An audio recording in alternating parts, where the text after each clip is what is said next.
it seems she. Hey YouTubers! I'm taking a little break from my series on The Handmaid's Tale just to make this video about the movie MASH. And no, I'm not talking about the beloved TV series. I am talking about where it all started, the movie from 1970. This movie is the stuff of nightmares, and I am being literal here. I'll explain. But first, let me give you some background and context. Okay, so the movie MASH was produced in 1970. It was directed by Robert Altman, and the top five cast members you have Donald Sutherland as Hawkeye, Elliot Gould as Trapper John, Tom Skerritt as Duke, Sally Kellerman as Major Hot Lips Hoolihan, and Robert Duvall as Major Frank Burns. And there's also this guy here from Harold and Maude. I don't know, I really like him, so I want to mention him. And also this guy who looks like Henry Kissinger and Peter Sellers had a baby. Now, here's a synopsis of the movie.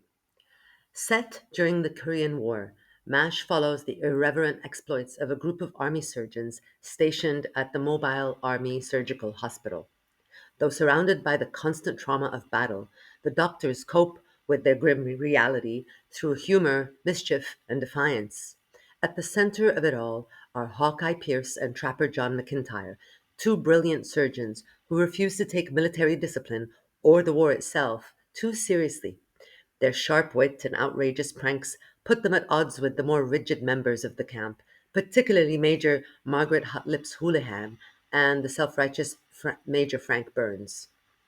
As the doctors perform life saving surgeries under chaotic conditions, they use laughter as a form of rebellion, exposing the absurdity of war and the bureaucracy that surrounds it. The film moves from bloody operating rooms to football games and practical jokes, blending comedy and tragedy in a way that feels both shocking and human. MASH is ultimately a darkly funny and subversive look at war, one that questions authority while celebrating the resilience of those who survive it. Okay, so you get the gist here, right? This is an anti war movie and an anti establishment movie. And as such, these three characters, these pranksters, they don't really follow the rules and they like to break them and they play pranks and, they do some illegal things and they do some unethical things. However, it's for a good reason.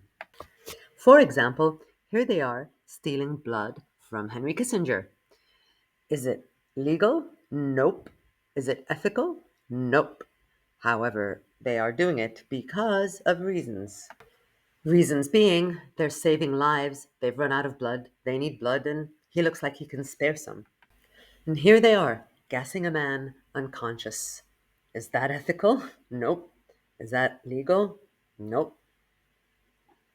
They're also pulling a Jeffrey Epstein on him.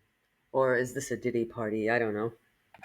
But why are they doing this? Well, because there's a Japanese American baby that has a hole between its esophagus and its windpipe, and it's going to die any minute unless it gets surgery, and this man was standing in the way of that. Or how about that time they slipped a mic under Houlihan's tent so that they can listen to her and Frank Burns go at it? And then they decided it was too good not to share in a public broadcast. Oh, kiss my hot lips. Lips. Hot lips? We have got to share this with the rest of the camp.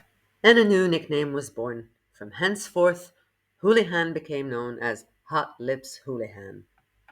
So is it ethical? Nope. Is it legal? Well, this is the army, so who knows? It gets weird in the army. But why did they do it? Well, Frank Burns was a preachy, pompous hypocrite. And Houlihan, well, she took the army too seriously, she had a huge stick up her ass, and she needed to be taken down a peg or two. Finished? No, I'm not finished. I just want to point out that you're not saving lives here. So, I just want to point that out. Not saving lives. But I also want to talk about something else. Dreams. You know those common dreams that lots of people have? Like maybe flying or falling or showing up to an exam unprepared or being naked in public? Well, when I said this movie was the stuff of nightmares, I'm talking about the being naked in public dream or nightmare, which brings me to my next prank. Well, not my next prank, their next prank. So Houlihan's in the shower, and everybody grabs their seat, and they come and gather around, and they get real comfortable.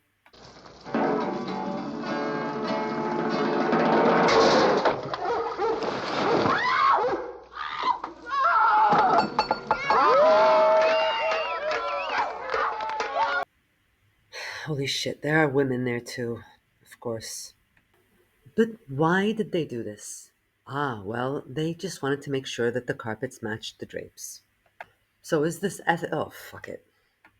Look, I have no words to appropriately capture what this scene felt like watching it for the first time. I'm just going to skip all that and just say, look, it was horrific. It felt like a punch to the gut. Now, you might say that the movie is from 1970 and it was ahead of its time at the time and that we shouldn't judge it by modern standards, but let me tell you why I disagree. I'm as old as this movie. We were born the same year. Shut up. And the first time I watched it, it was 1982. The movie wasn't that old. I wasn't that old. And I knew what I just saw.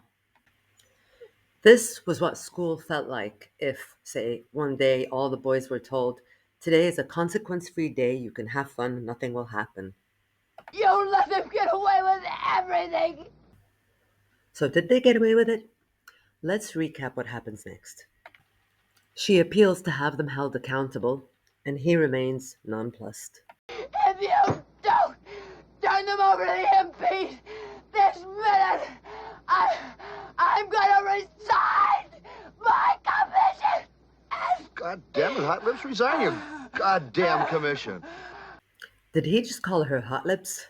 She hasn't got a chance, has she? Is he just mad she interrupted his afternoon coitus? And his woman's like, check out that crazy bitch that just flew into a rage because she got stripped down naked in front of the whole world. What a weirdo. Yes, I'll have some more champagne, please. At this point, it's worth mentioning that the whole reason this shower thing happened was because the boys were hanging out and they were talking about chicks, as you do, and then Duke mentioned that he was partial to blondes. I knew it. I knew you had an attraction for Hot Lips Hoolihan. Here. Go to hell, Captain Pierce. You know I damn near puke every time I look at her. Besides, I'll bet she's not a real blonde. Hence the whole shower thing. Now, the movie cuts away from Hoolihan for a while, and then when we get back to her, there have been some developments.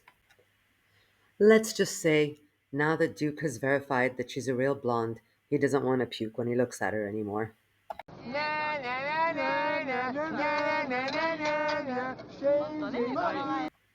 The slut shaming continues, of course, but it's not over.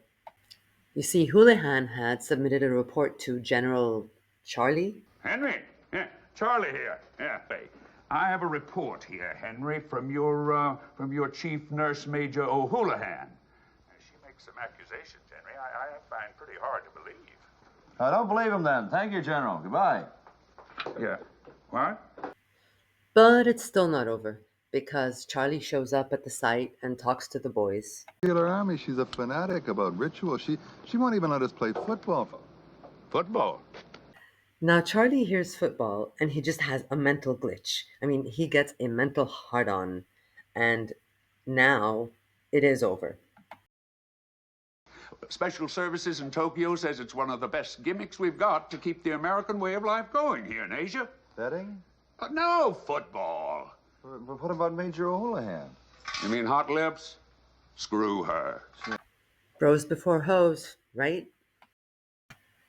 You know, I don't even like Hoolihan, but it's not like she's Nurse Ratched. She doesn't deserve this level of abuse. What is it that made her such a target? Well, she wasn't like the others. But before we get to the others, let's just stick with Hoolihan. So how does Hoolihan feel about being thrown under the bus for a football game? She's cheering. Oh my God, she's cheering. They broke her. They broke Hoolihan. And now she's chill. She's a good little girl who knows her place, like the rest of them. Now let's talk about the rest of them, because the women in this movie are pathetic.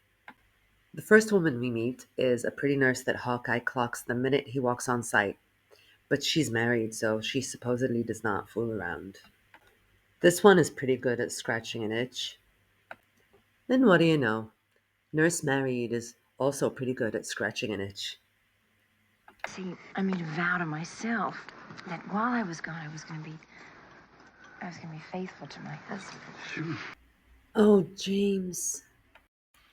And then there was this other time that he asked her to have sex with Painless to save his life. Um, I think you might need some more background on this. Wait, let's rewind. So Painless is the dentist of the camp, and he has a unique feature. He's what you might call the best equipped dentist in the Army. You might call. Yeah. So Painless is well equipped, and he's quite the ladies' man. He's got 4 girlfriends at home, and he was trying to fool around with a nurse on site, but he had a problem.